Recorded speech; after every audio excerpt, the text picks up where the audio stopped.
நண்பா, அவங்க எல்லாருக்கும் டைட்டானிக் கப்பல் மூழ்கின கதை தெரியும்.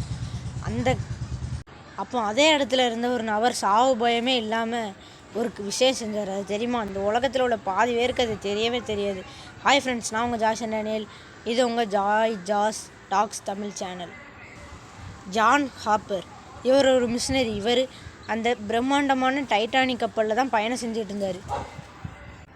ஏப்ரல் 14, 1912 அந்த பிரம்மாண்டமான டைட்டானிக் கப்பல் கொஞ்சம் கொஞ்சமாக தண்ணியில் மூழ்க ஆரம்பிக்குது. நூற்றுக்கணக்கான மக்கள் தண்ணிக்குள்ளே தத்தளிக்கிறாங்க. அப்போ இவர் தண்ணியில் பலகையை பிடிச்சிட்டு மதந்துக்கிட்டு இருக்கிறாரு.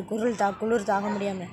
இன்னொரு நபரும் மதந்துக்கிட்டு இருந்தார். அவர் பக்கத்தில் போய், உனக்கு இயேசுவை தெரியுமா அப்படின்னு கேட்குறாரு. அப்போ அலை அவங்க 2 பேரையும் பிரிச்சிருது.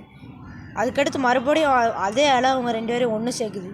அப்போ மறுபடியும் கேட்குறாரு, நீ இப்போ மாதிரி இயேசுவை ஏற்றுக்கிறியா அப்படின்னு. அவர் ஏற்றுக்கிறாரு. ஜான் ஹாப்பர் இறந்து போகிறாரு. அந்த நபர் ரட்சிக்கப்படுறாரு.